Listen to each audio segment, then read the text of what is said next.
historic, a special event tomorrow. It's in ICPC Patterson.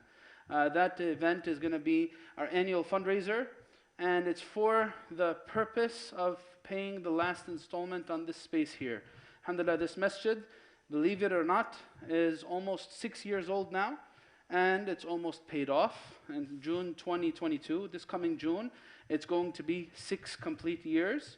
With it, the last payment, inshallah, we'll pay it before then, bi'idhnillahi ta'ala. And then number, just to be completely fair. Yeah. Okay, so even if the name is in your contacts, it won't show the name though, correct? No, if your name is in my contacts, okay, I will know it. Okay, so it's not anonymous. Okay, just to be fair. It's only anonymous if I don't have your number saved. Okay. Which probably for 90% of you, I don't have your number saved. So. Okay. Okay, so on that point, let's start on, someone asked about student loans related to going to pharmacy school. They say they would not be able to go in any other way. So is it permissible to take student loans for that purpose? MashaAllah, right into the subject. You wanna give, before we get into the nitty-gritty finances, you want to give them hope at the end of the tunnel? What are those things over there? I zoned out. I thought you did that. I'm sorry. So we do have this program first, inshallah, for about half an hour, 45 minutes. We do have babysitting downstairs. Please feel free to bring your children there. And then afterwards, we're going to have some refreshments. And this time, we are going to have a bunch of games. We have ping pong, ring toss, and things like that. A bunch of games, inshallah. That should make it a social event afterwards. So please do stick around and don't run out after the lecture right away. So in other words, those tables are not going to stay empty, inshallah. They're going to be filled soon. So what's the question again? The question is about student loans, and this person particularly for pharmacy school. And they're saying they wouldn't be able to go under it without taking them. Yeah. So Bismillah, alhamdulillah, salatu wassalamu ala sayyidina Rasulullah.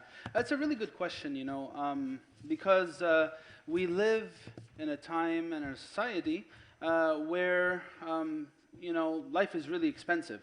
Whether it's education, buying a home, buying a car, even health expenses, everything is extremely expensive.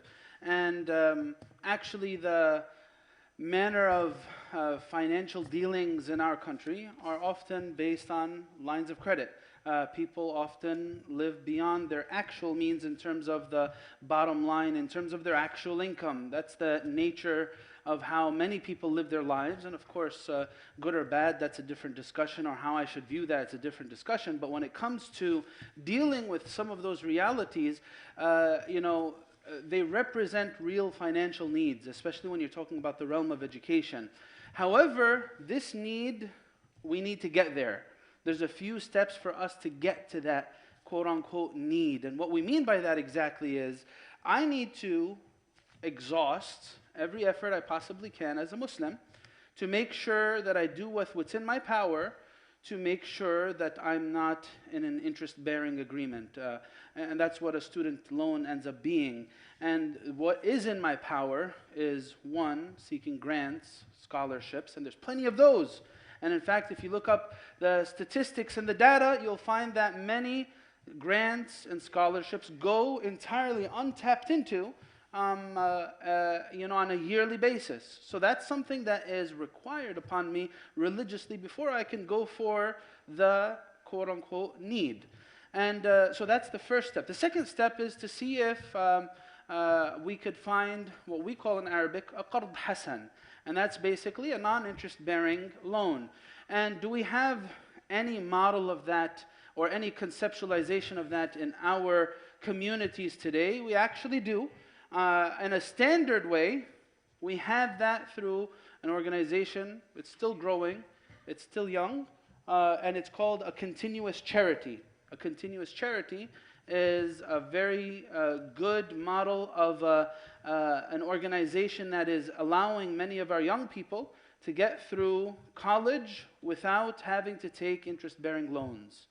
And you know, if that's not a possibility, and there's no one else in the community on a personal level that you might be able to establish some type of agreement with, then they consider this type of agreement from the needs. That because education is a real need. We need our children, our youth to go on to become professionals in their careers, whether it's in medicine or as doctors or as engineers or as teachers and educators. But الضرورة تقدر بقدرها, right? Being that this is allowed through the scope of needs, I need to treat it like a need.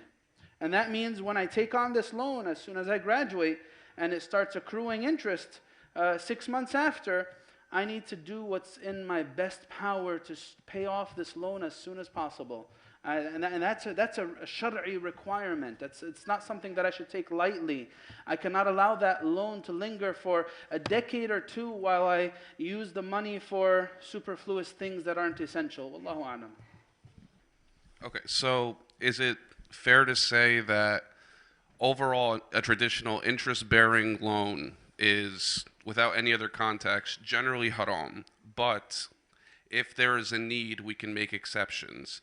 So the first step one should take is take every step they can to not pay an interest-bearing loan. But because education is such a high need, then they can do it. Then they can do it for if it's for for this circumstance. But then they should put the priority in paying it off as soon as possible afterwards. Is that right? Yeah, sure. And of course, I know that this question, that's the funny thing about these AMAs.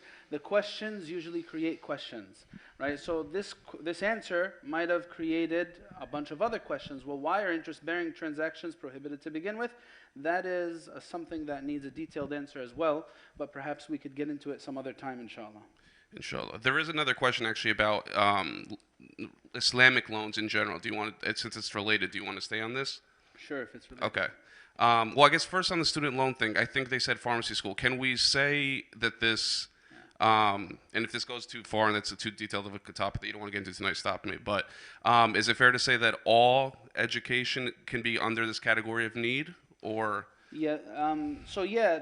One of the blessings of the modern time is that we have many councils of scholars that review these types of modern issues that we face, and they troubleshoot and try to find real answers. So the fiqh councils, they define need in this regard as ما يلحق المكلف ضرر بتركه ولا يقوم غيره مقامه. They say that it's something that causes the believer, a Muslim, some hardship when it's not had, and nothing can be fit in its place. And so they consider in this regard education as an entire block, a need, because the consequences of lack of education, lack of a higher degree, in more cases than not, unless if you are one of the examples of the few billionaires that are out there that never got a college degree, but for most people, it makes a real difference in terms of the way you deal with real life situations, critical thinking, opportunities in terms of work and so on and so forth. So they consider it as an entire block, even if you're going to go study geography. No offense to anyone who's studying geography, So. Okay. Yeah. Okay, so again, to continue on loans, and again, if it gets too far in this one topic, one of the questions is, are Islamic loans really halal? I heard that they're just riba by another name. Okay, that's a huge subject. You need a workshop for that. Are Islamic, but I could give you, I guess, an entry point to that type of research. Are Islamic loans halal? Right? Are Islamic loans halal, or are they just another form of riba? So the reason why financial transactions in general are very complicated, especially when you try to make them Sharia compliant, in line with the teachings of our deen, is because the teaching, I guess you could say the cornerstone of the modern day finance is built upon interest and riba. And in our religion, we don't see loans as profitable ventures. That basically creates a big wrench in the socket of the entire banking industry. We see loans as from uqud al-irfaq. They're social welfare contracts, right? So that's basically to some, but there's so much detail there that needs to be explained. Why is that the case? What about financial justice versus financial injustice and exploitation and predatory lending and all the rest that even perhaps from a non-Islamic standpoint can be, I guess, relevant and understood and actually believed in as well. But I guess to get to this question here, not all transactions are the same. Each Islamic company has its own model it follows, whether it's mudaraba or musharaka mutanaqisa or murabaha or whatnot. Each of these contracts has very intricate detail to it. And you cannot really give a cookie cutter answer to that type of question and put them all in one box and choose to reduce everyone's transactions to pre-modern times, because that's unrealistic.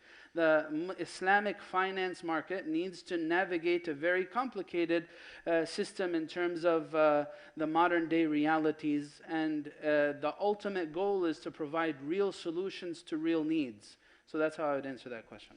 Okay, so I think the summary there is, as a fundamental principle in Islam, we don't believe in the concept of making your profit motive being based off giving loans. Yeah. But financial transactions in this day and age are very complex, so each one has to be talked about in detail, and it can't be just a straight yes or no on these types of things, and it has to go further. Yep, and to add to that, the ones who want to, tear down every attempt from the Islamic finance market and market as just another interest-bearing transaction are not really understanding the complexities of the modern day. Yeah. Right. Okay. Okay, so to a lighter topic now. Someone asks, is the Earth flat? Go ask the astronomers. Yeah. Does it look like I've ever been to the moon? How is that a question for a sheikh or an imam? Nonetheless, I understand where it's coming from. Short answer, no it's not. How do you know? I asked NASA. You don't believe in NASA? Go ask someone else. Okay? Well, I guess then just to make it then, I guess, clearer for someone too, is there anything from an Islamic point of view that makes it a clear yes or no? So there are ayat, the one thing that's really, I guess I can give a little more detail about this question. One thing about Quranic interpretation, so the Quran in its verses, in the breadth of its verses, has clear guidance and indication. And some of these indicators in the Quran are scientific in nature or historical in nature. The Quran speaks about science even though it's not a science book. What does that mean? Its purpose is guidance, giving people a manual for life, if so to say. But when it comes to the scientific facts in the Quran, we always caution people to understand and to differentiate what's theory and what's fact. Because perhaps you'll find in previous centuries some Quranic interpreters, commentators on the Quran, scholars, people who were exerting their efforts to try to understand what's really being said in the verse, interpreting a verse in a way that perhaps was proven scientifically wrong. Not because the verse is wrong, but their interpretation was. So historically, was there ever anyone from the Islamic tradition who said the earth was flat? Yeah, just as there was from other traditions as well, those who said the earth was flat. Are there still a small fringe who believe in that today? Yeah, there is. Is there indication in the Quran of the earth actually not being flat? Yeah, there is actually. And one of the most verses that stand out is وَالْأَرْضَ بَعْدَ ذَلِكَ دَحَاهَا.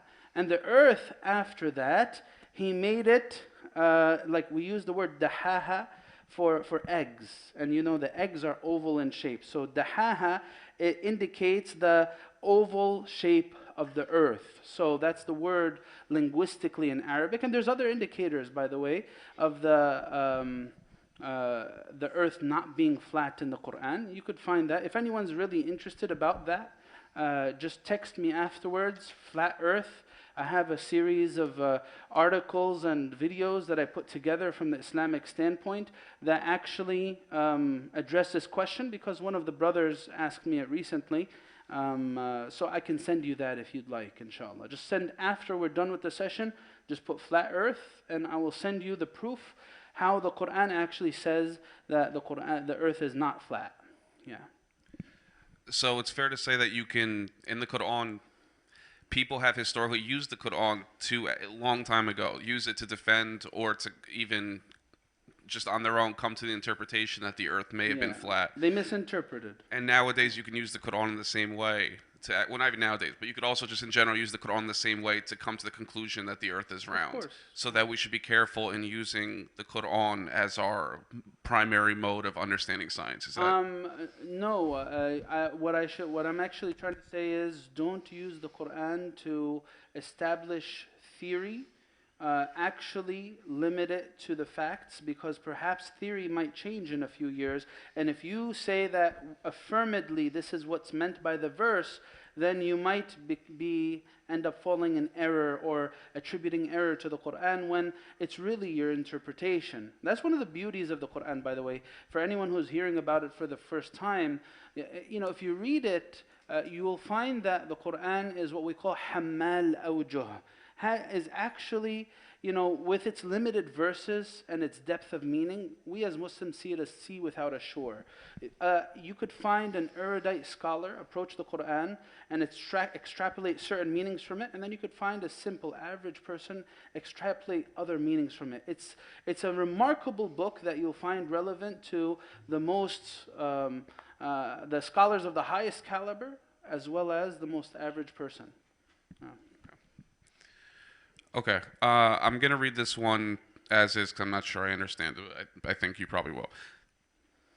I've heard that we as Muslims should hope for the best and prepare for the worst. What are some ways we can do that in regards to fitna with women? So repeat that one more time. I've heard we as Muslims should hope for the best and prepare for the worst. What are some ways we can do that in regards to fitna with women? I'm trying to think of how the person is actually relating that to the fitna with women. By the way, if anyone doesn't know, it's probably a guy asking the question, because it's fitna with women. What fitna means is basically, I guess, a test of desire and pleasure and lust. And that, of course, goes both ways, for men with women and women with men. But yeah. Should we ask that questioner if they'd like to follow up to clarify a little bit on how they meant to relate those 2 points? Yeah. Should we do that and move on? Idea. Okay. Yeah. Yeah.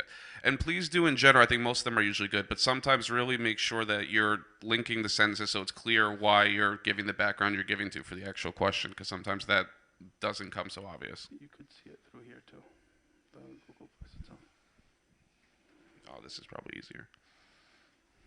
Just stick to the ones that are from this time. So someone asks, is it halal to sell cigarettes and lottery in the gas station? What's so funny about that one?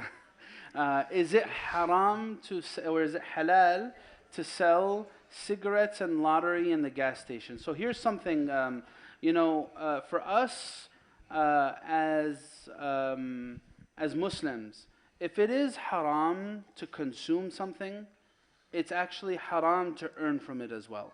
If it's prohibited to consume something yourself, then it's also prohibited to earn from that very thing.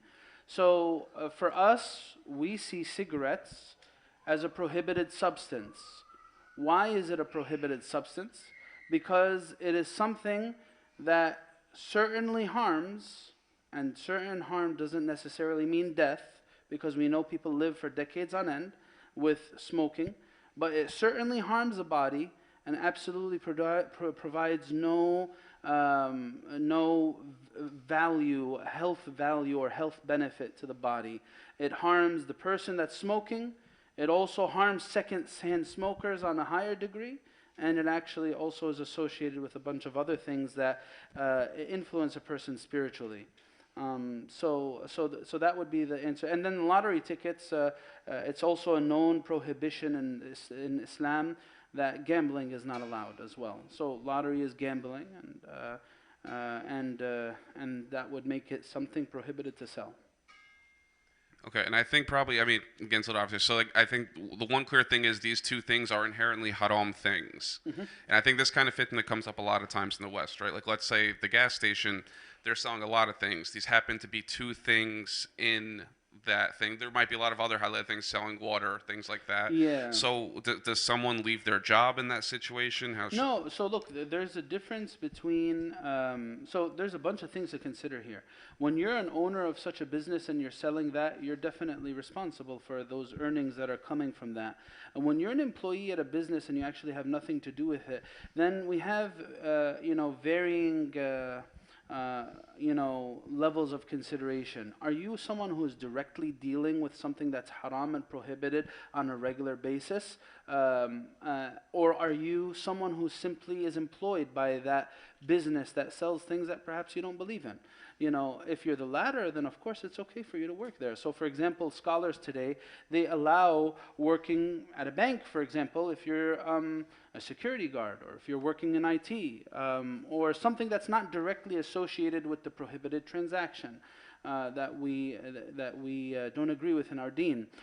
Same thing would be working at a space that sells alcohol or cigarettes or something of the sort. Of course, things are at varying levels of prohibition. Like, so for example, if you're going to say, you can't work at a place that sells alcohol, then in some states you won't even be able to work at Walgreens or CVS, because it's not in New Jersey, as far as I know.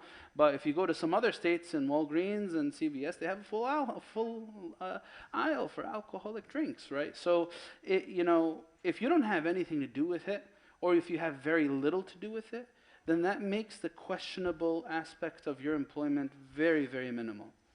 Yeah. Okay, so then one should really consider that specific situation, just to what extent are they engaged in the sin. Because Allah says, وَلَا تَزِرُ وَازِرَةٌ وِزْرَ أُخْرَى. If I'm good, and if my agreement with my employer is pure and halal, and I'm not doing something prohibited, then why should I be responsible if my employer makes certain decisions that I don't agree with religiously? It's not my responsibility, it's theirs. What if, not to push this too far, because I think even though this is just a very specific example, I think it folds into a lot of our jobs and lives here in the West. What if they're still the person that a lot of times they're going to say, oh, I want that lottery ticket, and they got to go back, grab it, give the lottery ticket, and get the money. So they're still on a daily basis doing it. If they can find a position at such a place that limits to the very best degree, because look, again, like in the end of the day, we have to negotiate circumstances even as Muslims. So sometimes you can't get something that's 100% completely halal, but sometimes you might find something that is, for the most part, a really good job, but might have some things here and there that are questionable. You do your best. سددوا وقاربوا لا يكلف الله نفسا إلا وسعها. Allah doesn't charge a soul more than it can withstand, and try your best to find good sources of income. Okay, so how to approach another Muslim that's publicly committing a sin when they believe it's not a sin? And then this person gives examples of what they mean. So, for example, how to approach a Muslim who smokes, who's openly smoking. Mm-hmm. And what this person's calling a sin is a girl who shows her hair purposely while wearing hijab. So that's what they're describing as their examples of the situation. So look, Jazakallah khair for the question. It's a very good question. What I urge people, especially when you're talking about other people and their personal growth in their religion and their beliefs, be very delicate, be very considerate. Try not to, be judgmental in a way that pushes them away further. You want to try to bring people in. That's something that was remarkable about our beloved Prophet ﷺ. He knew how to win over hearts. He knew how to make people love him, inspire people to love him, not to push them away. There's something that is very common among people who at least aspire to be quote-unquote religious, and that is that you might find them gravitating towards prohibiting things and commanding and so on and so forth, and things aren't really dealt in such binaries. You find that the Prophet ﷺ knew by his presence, just by his presence, by his character, by his manner of dealing, how to really inspire others. Sometimes the indirect approach is the best approach. You don't need to vocalize your disagreement with every person that you find, and you don't need to point out every person's flaws. I remember a brother telling me one time, you know, this happens sometimes in the imam position. He's a new imam at a masjid, and he remembers this person after every prayer would approach him with a list of corrections, quote unquote. Oh, you need to change this, and he'd actually write it on a piece of paper, and he'd say, okay, you did this wrong, you said that wrong, and you need to fix this, and that's not how relationships are had. It's not about giving lectures. It's about being a good person, and then with time you'll find people change by themselves. Wallahu alam.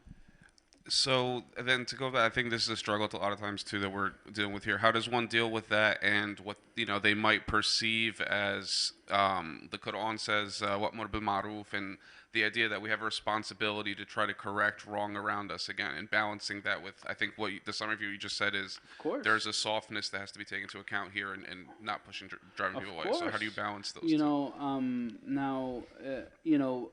Enjoining goodness is a very vast concept. وَأْمُرْ بِالْمَعْرُوفِ. What is ma'roof? Ma'roof includes a lot of things. Ma'roof includes when you see someone oppressed, you speak out against oppression. When you see exploitation happening, you don't let it happen.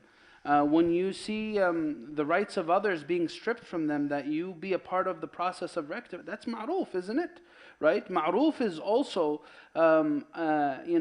dealt with in a way that actually changes the circumstance.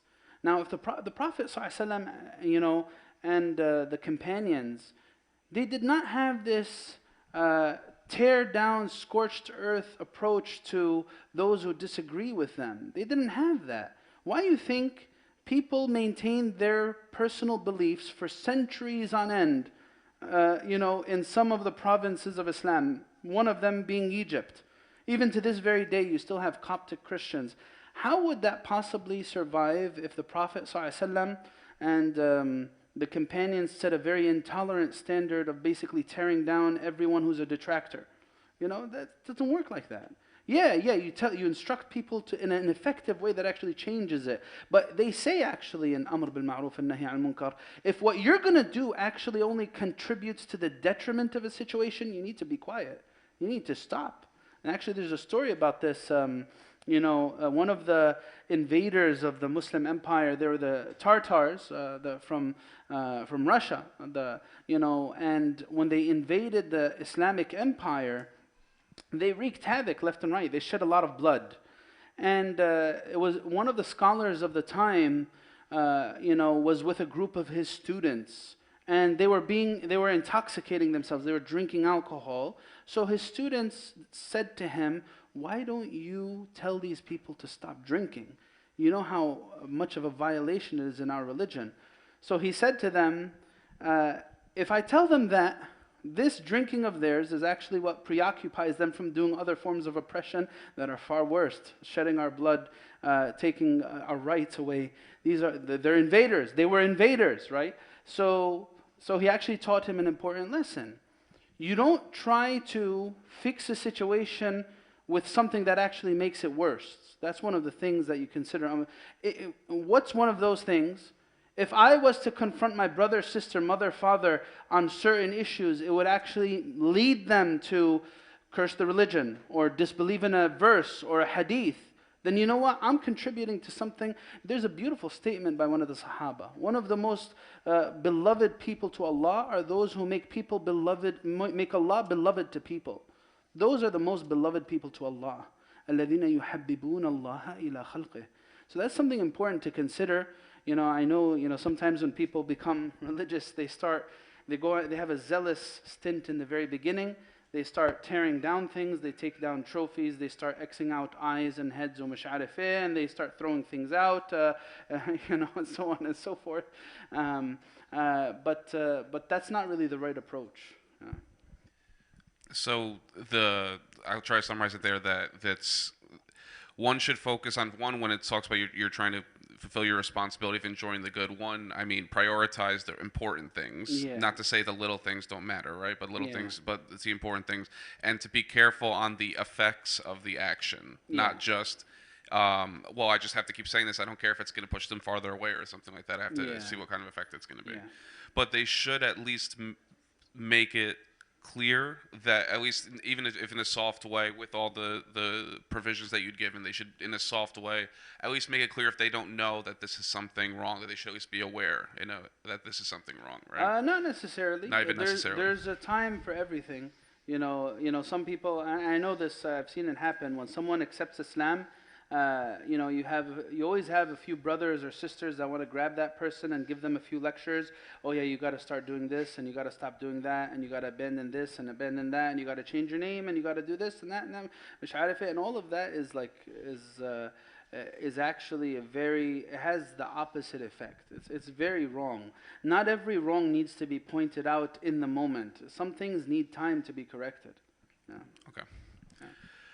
Okay, so I think continuing on the cigarette so there's a few questions related to other substances. So there's one on hookah. There's another one on steroids and performance-enhancing drugs. I think in general, I think we can lump all these topics about all these various substances that are not intoxicating. Mm-hmm. And I think it's probably a lot of people's arguments. Well, it's not an intoxicating substance. Should it even be haram? Show me in the Quran where it says you can't, have tobacco, or you can't. Or I'm just trying to get my body healthy or something like that with steroids. Yeah, so again, like you have a barometer. Like if you want to say, if something is certainly harmful and it actually has no benefit, no nutritional benefit, health benefit whatsoever, zero, and it's only used in a prohibited way, like smoking, then it's not going to be allowed. Same thing with hookah. Hookah is haram. Hookah is haram. There's no one who would allow it from the scholars, as far as I know. And then the other thing, about the steroids, again, is it for medical purposes? Is it not for medical purposes? If it's for medical purposes, we have a different discussion. I think we can. If it's not for medical purposes, then in that case, if it's medically, we need to go to medical experts. If it's medically stated that this is certainly going to harm and cause detriment to the body, either in the long run or soon, or might harm those surrounding that person, probably won't apply in this steroids, then we're going to say it's haram.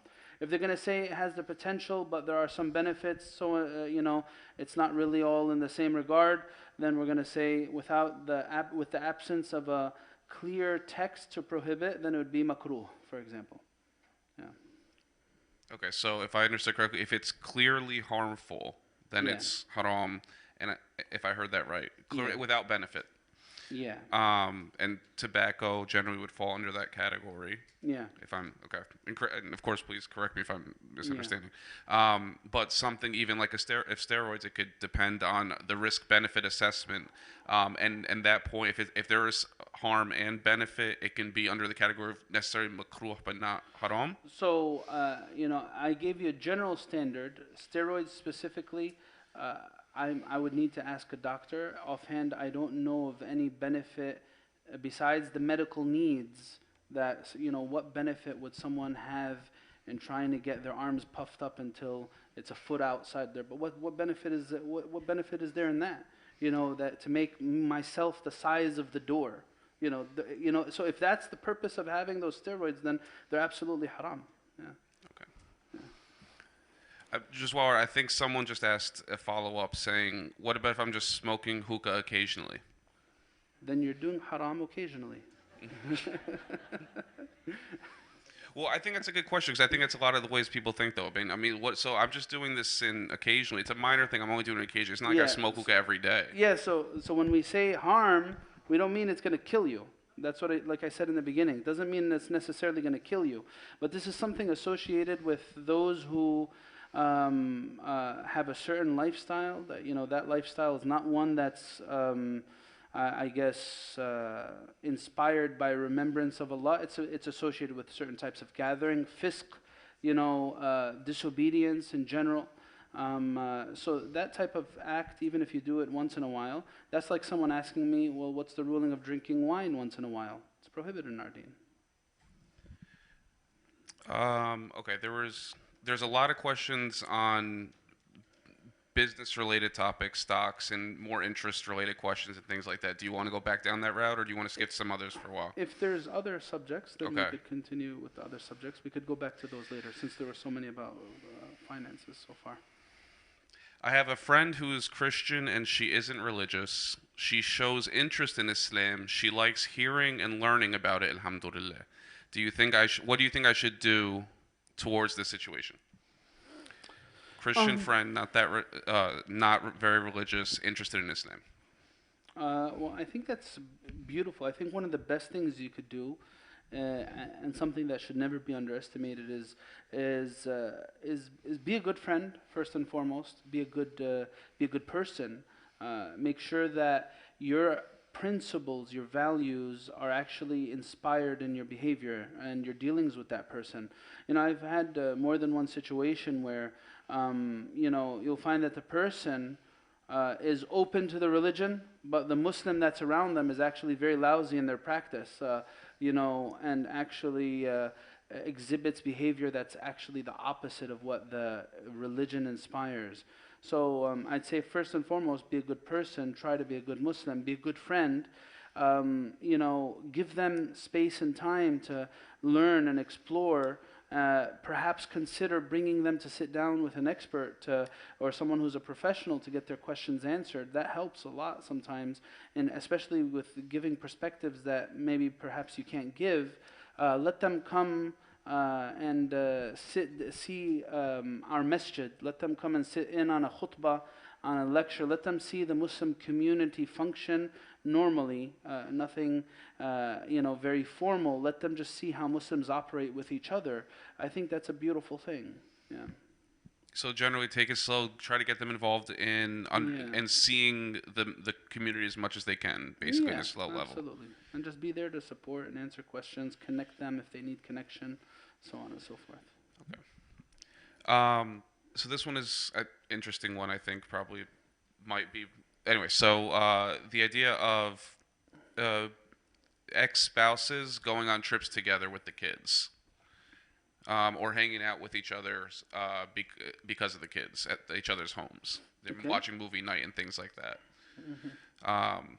It feels inappropriate, but I want to understand at the faith level there are considerations to take into account. Um, you know, yeah, so I guess for starters, once a marriage a marriage relationship is dissolved, according to Islam, both parties become like foreigners to each other in the sense that there should be some limitations in the manner of communication and what is exposed and so on and so forth. And that's for the best interests of both parties. So certain boundaries aren't crossed. And I think it's known from society, Muslim and non-Muslim, that sometimes when there was a relationship, an intimate relationship had between two people, that it's easy for the lines to be blurred, even if it's just for an instant or a moment or a night, and someone might do something that they'll end up regretting. So, so that happens, and for that reason, there's boundaries. It's understandable that they have kids between each other, and certain things need to be managed in, with the involvement of both parties. But that should be limited to what's needed as best as possible, and perhaps not include things like, a movie night at the father or the mother's house or something of the sort, because that's a very intimate setting, and again, they could communicate, but as needed, and in a very formal way. Okay, so they don't have to they don't necessarily have to stay away from each other that No. much or worry about that, but they do have to make sure to respect the boundaries and Yep. be very highly conscious of the boundaries at all Yeah. times. Okay. I think this is an important question. What tips can you share for dating in the U.S.? I understand physical contact is not allowed, but I still want to meet someone, get to know them, have dinners, outings. Is that allowed? Um, Well, we don't in our deen we really don't date. We don't do arranged marriages either. Some people, when they hear about Islam or they're new to the religion, they might think, well, do Muslims just blindly get married to another person? We don't do that, of course not. But the whole courting period, like you say, is supposed to be a formal period where I'm actually engaging with another person to see if we have common ground, we have the same outlooks on life, the same goals. If I could reasonably live with this person. That's what I'm really trying to achieve, So the khutuba period or the engagement period, this period that we're still considered foreign from each other, is one that should be limited as best as possible. And again, that's for the interest of both parties, because if it's prolonged and if feelings and attachments are built, then what happens when things don't work out? It causes a lot of pain. And there's too many stories I've dealt with that are in this regard, where two people, they had communication for months on end, and they built attachment and emotions towards each other, but because of the families or because of this or because of that, things didn't work out, and it was actually very messy. So for that reason, this courting period is very structured in Islam. You can interact, but not in privacy, not in seclusion, and it should not be excessively. It should be limited to formal discussions on our approach to life. And then after this courting period, you have what we call the engagement period. The engagement period, less formal, especially if you actually do the Islamic contract, the Katb Kitab. Religiously, you're considered married, even though you haven't done the wedding yet. And that allows those boundaries to be dissolved, and you could begin to develop a relationship with each other, and so on and so forth. But dating as a concept, we don't do dating in Islam. It's not allowed in our religion. What is so problematic about that word dating? If you feel you just answered that in your answer, that's fine. Because it just has the connotation that we're actually going to build a relationship outside of marriage with each other, and we don't really do that. We don't build relationships outside of marriage. We can start to build a relationship for marriage in our deen, but not outside of marriage. So you can't just experiment. I'm going to try this out for 6 months, 8 months. We'll go out on some trips and dinners and movie nights and all the rest. And if we feel like we like each other, then we'll go on to the next step. That we don't really do it that way. Why? Because that experimentation process is proven to actually lead to a lot of pain. Sometimes when those emotions are built, certain boundaries are crossed. And again, sometimes people exploit others. People exploit others. And there's too many stories of that from society. So overall, the answer is that, this whole concept of dating, the idea of having this close relationship primarily, even if it's not physical, but you're still being able, you could be alone in places and build that kind of relationship can be problematic. One, Yeah. because it can start to build an attachment when there's no permanency there, and on top of the fact that on top of someone could take advantage of you or something like that. It sounds Yeah. like that's a summary. Okay. Hmm. How about, this is just my follow-up then, I guess. How about what's happening a lot of times with the community, the line is getting very blurred, right? A lot of times where what about the idea of two people meeting, they're in a public place, like they're saying, well, we're at a restaurant, we're not alone, but I don't have a Yeah. family member and things like that, which is a very common thing where people are doing to meet. Yeah, I know people commonly do that today. I think the more religiously precautious and religiously mindful approach would be to involve a third party. That doesn't mean to have someone sit in the middle, right between you guys, but to actually have a third party present nearby. That way, it could give some formal setting to the interaction. I think that's a lot better. It's a lot safer, and preserves the the integrity of the gathering. Because if I'm alone with another person, even if there are 20 people around me, if these people know nothing about me, they're not even Muslim. All right, well, what's good in that presence around me? I could say whatever I want and do whatever I want. No one's going to really, bat an eye to that. So the whole idea is to create a formal setting, for interaction for the purpose of marriage. I know a lot of people are not going to like that, and a lot of people don't subscribe to that. But the statistics that we actually see in terms of the cases we get at our masajid actually support that. Unfortunately, even many quote unquote masjid kids or people who grew up around the masjid who really don't subscribe to that end up falling into things that are very regretful, very tragic situations, a lot of conflict and turmoil that's created because of things that, if done properly, there's a beautiful principle that they mention in the books of fiqh. They say, "من استعجل الشيء قبل أوانه عوقب بحرمانه." One of the general precedents in life that we see really recurring, if someone hastens something before its due time, they end up being denied that very thing. Circumstances of life end up, hastiness is one of the most awful qualities. It ruins beautiful things from materializing. Yeah. Would you say that those people, for example, who are still in public, so therefore not alone, fall under the hadith that if a man and woman are alone, then shaitan is their third? Would you personally, I guess not you personally, from a sheikh's point of view, would you say that that's they're still under that category?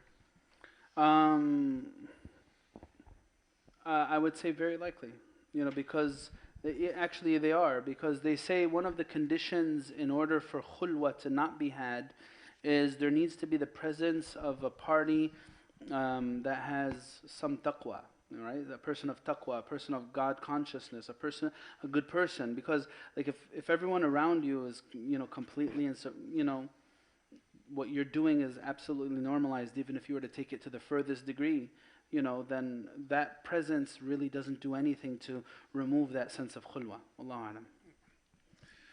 Okay. How can you convince someone who wants to be Muslim but their arrogance stops them? They are also aware of their arrogance and acknowledge it. Is showing good character the only way?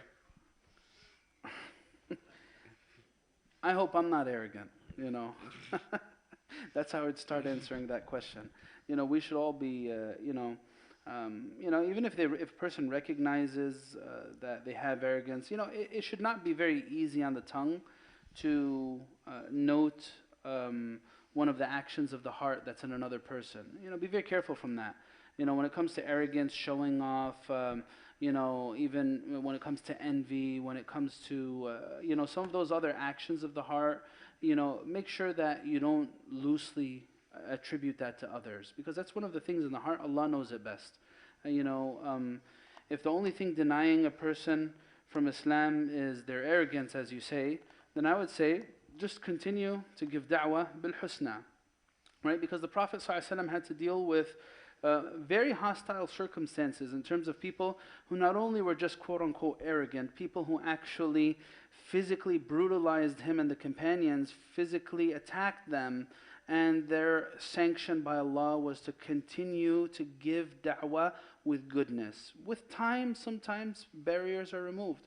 Perhaps I am the catalyst for a person's arrogance. Maybe my approach is what it is. Maybe I'm going at this person full force, and I'm just like, I'm headbutting them at every turn. Hey, your religion says this. Hey, your foolish religion teaches that. And how could you believe in this? This is so backwards, and this, and that. And the Quran actually speaks to this. وَلَا تَسُبُّوا الَّذِينَ يَدْعُونَ مِن دُونِ اللَّهِ فَيَسُبُّوا اللَّهَ عَدْوًا بِغَيْرِ عِلْمٍ. Don't curse the idols. Because if you do that, then your action will end up being a catalyst for your detractors cursing Allah. They'll disbelieve not because they don't want to consider Islam, but they'll disbelieve just because they hate you. Because what did you do? Why are you talking to them in this way? So that's my advice to this person, this questioner. Be very cautious, Give the person their space. Give them da'wah with good manners, good etiquette, and just continue to be a good support and let them decide ultimately. So in general, arrogance is one of those, it sounds like what you're saying is arrogance is one of those qualities of the heart that we should be very careful in accusing others, because it's something we're talking about, something kind of in the unseen. I don't know if that's going too far with it, but it's something that it's like trying to see into people's hearts, which we can't do, and it's a dangerous ground we shouldn't accuse others of lightly, at least. Yeah, it's very true though, by the way, that arrogance is actually one of the causes for denying truth. That's actually how the Prophet defines it, sallallahu alaihi wasallam. He says, "Al-kibru bataru al-haqqi wa ghamtu nas." Arrogance is to reject truth and to put down others. So I don't deny what the person's saying. Is just, you know what? Every single one of us has, at a certain point, hardly anyone actually could be free from this, has an element of arrogance, I guess you could say, dormant in their heart. And something could probably trigger that, you know. For someone to think that, you know what, I'm an absolutely arrogant, free person, I have 0% of arrogance in my heart, that person's delusional. Person's delusional. And then I think the other part of the summary there was that they should really step back and think it's possible that it's their own approach that's making that person have an arrogance, what they're calling an arrogance towards Islam. Yeah. I guess follow up again for me personally, it's an interesting question because I spend a lot of time trying to give dawah on the streets. So, how can you about the phrase? How can you convince someone who wants to be Muslim to become Muslim? That idea of convincing someone to be Muslim sounds. I don't know if you had any comments on that Well, phrase. look, you know, in our perspective as Muslims, we feel that Allah, God, conferred His favor upon us, that He opened our hearts to Islam. We believe that. And what I'm trying to hint at, there's a verse in the Quran that says, يَمُنُّونَ عَلَيْكَ أَنْ أَسْلَمُوا قُلْ لَا تَمُنُّوا عَلَيَّ إِسْلَامَكُمْ. They say as though they're doing you a favor when they accept the religion. No, I feel as a Muslim that God conferred His favor upon me. I'm not doing a favor to God by believing. So for me, the way I approach the subject is Islam has enough intrinsic power to inspire anyone who's searching for guidance and really assesses it objectively. I don't need to force it down anyone's throat. They can research and examine its teachings, and I can be there to support, but I don't need to really force it or make a case. What I'm trying to say is, I don't need to make a case for the religion and plead with someone to believe in it. No, I myself feel that, you know, I have not done God a favor in the least by accepting the religion. I've done myself a favor. So it's fair to say that it should be more focused on the idea of just getting the message out there and getting if someone's going to get guided, it's going to be it's more Allah who guides anyway, right? Yep. That's the thing. Yep. Get on their own. Okay, so I think these are two related questions. I think they're actually from the same person, but it's the ruling on makeup and what women are allowed to wear, and if there is a type of if makeup can be okay, what type of makeup is permissible. And what is the opinion on dressing modestly at public school when instead of hiding you call attention on you, since it is not the normal thing at school. What's that last part? Hiding what? So I think what the person's saying that if you're dressing modestly, like wearing an abaya at school, what they're saying is that this is actually their perception is that I'm supposed to be dressing modestly to draw attention away from myself, but since I'm wearing this and I'm kind of the odd one out, I'm getting attention on me. So because I'm not the normal one at school. Yeah. Maybe focus on that one first. Yeah, what type of attention are you getting to yourself? Is it good attention or bad attention? What I mean by good or bad, is it the same type of attention that we're talking about? What I'm trying to get at here is one of the blessings in our religion is that Allah helped us structure certain dynamics, socially speaking. I've mentioned this recently. If you want to know the corpus of Islamic character, especially when it comes to social issues, there are two chapters in the Quran you go to. One of them is the chapter titled Surah An-Nur, the light. And another one is Surah Al-Hujurat, the rooms, right? And these two surahs actually go over a lot of social issues. We've addressed part of this question before, when it came to interacting with the opposite gender. There's a lot of things, guidelines that, we see, when we try to address this in our society today, some of these concepts could be really foreign.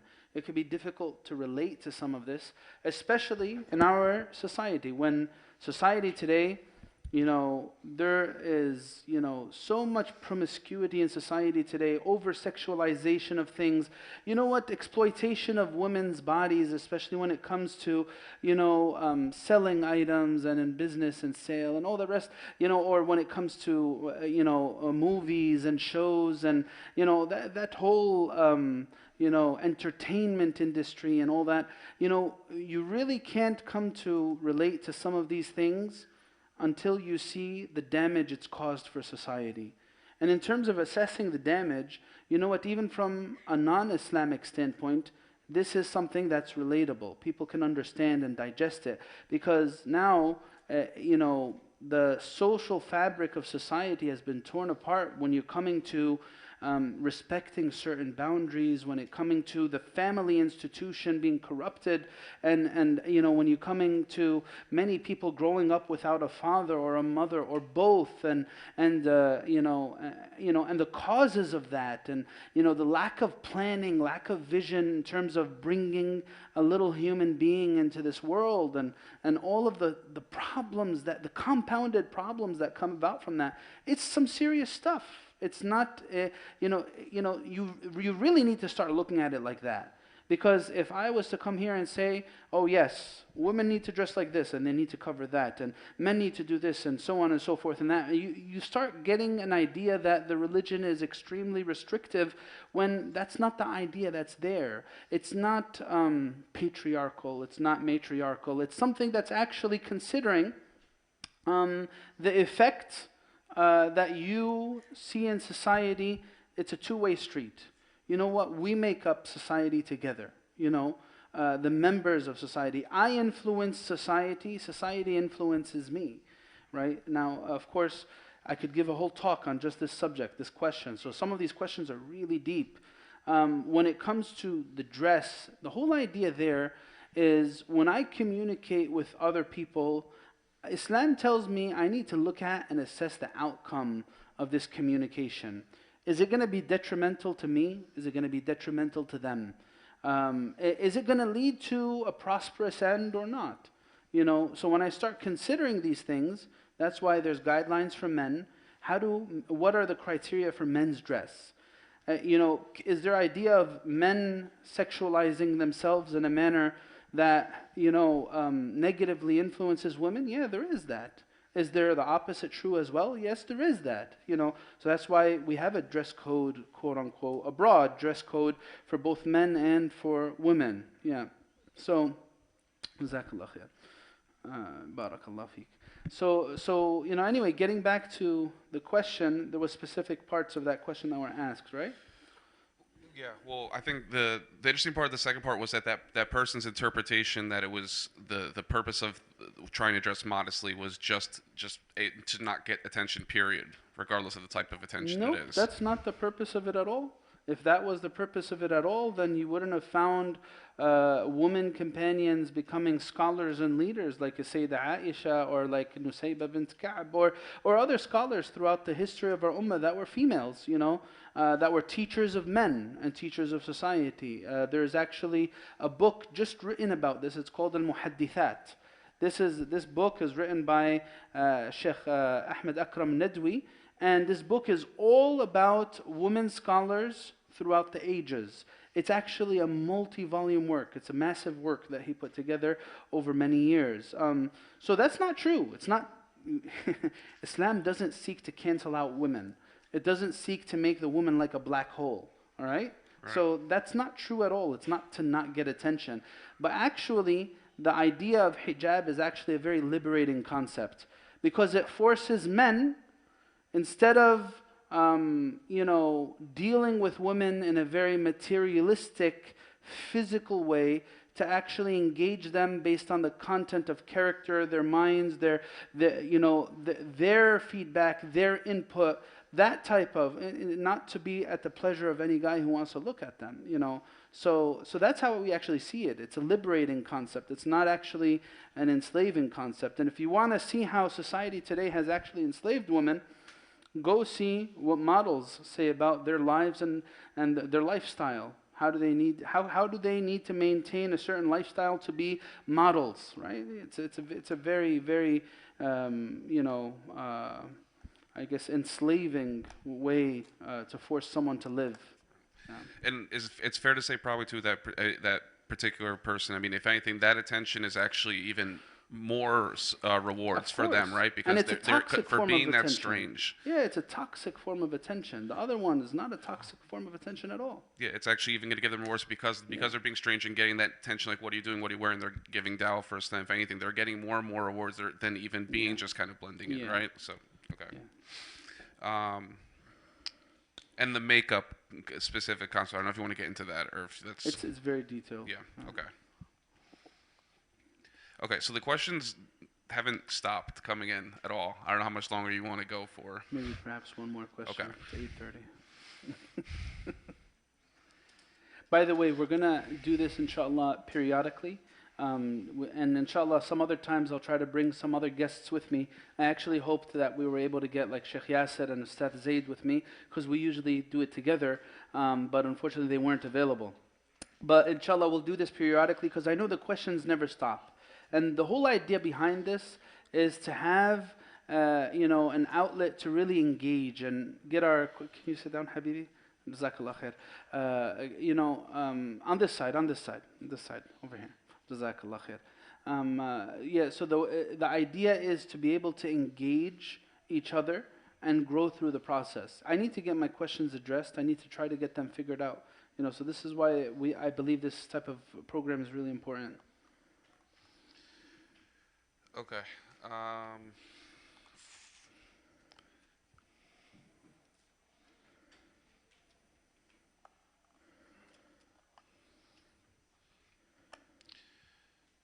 We'll just make it a simple. If you want to go further than that, this person asked it twice. I think they really wanted it answered.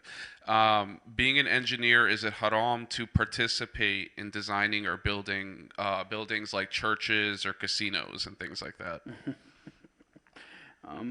Okay, so Bismillah. That's another question that's symptomatic of the struggles that sometimes we're put in Muslims today, as Muslims today. So there's varying questions that you could get in this regard, and sometimes you're in a position of power and influence, and sometimes you're not. If you're in a position of power and influence, like it's your own business, and you could have a choice, then the closer it is to some religious interaction, religious symbolism in what you're building or constructing, then the more problematic it is, because obviously you could see, you shouldn't take that type of project. It's contrary to your beliefs. But if you're not in a position of influence and your role is not making something that you directly disbelieve in, like if you were to tell me, okay, my job is to make crosses, all day, I'd say, okay, please find another job, because that fundamentally goes against your religion.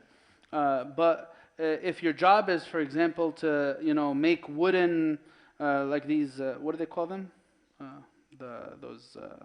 I forgot what they call them. Anyway, the benches. If your job is to make wooden benches and those will be sold to churches, then obviously what you're doing, there's nothing wrong with it. You're not asked about how it's going to be used later on. It's not directly relating to something prohibited. So it depends on how close it is. Like if it's directly constructing something that's used for religious purposes, that's contrary to what you believe in, then that's one thing. Like if you're making a cross or something else that has religious symbolism. If it doesn't, then inshallah it's not. Allahu alam. Yeah. You have a follow-up, Asil, or you have something you want to ask? No, I have a question. Go ahead.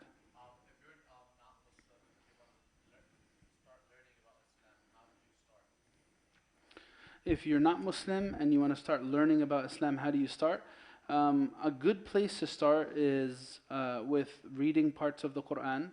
But of course, that's not enough. Reading our holy book is not enough. Another good place is we have like pamphlets, we have introductory books that go over the pillars of Islam, the articles of faith. What basically is the foundation of Islamic belief. That's where I would start. And also with the life of the Prophet, to see what the living example of belief looks like. So those are the three I would advise. Yeah. Okay. Do you want to go more? Or are we done? We're good. Think. Okay. All right. So inshallah, we're gonna have for the men the games up here. For the women, the games are going to be downstairs, right? Okay, so they will be downstairs, but the food will still be up here, so feel free to go up and down on this side. Men, the refreshments will be on this up here as well, so this will be the area for the men as here. Yeah, and I think that's it. What about the ping pong tables? So the men are not going to be able to go downstairs for that. Okay. Pretend I didn't say that. جزاكم الله خير. Okay. السلام عليكم. Just like okay. سبحانك اللهم وبحمدك.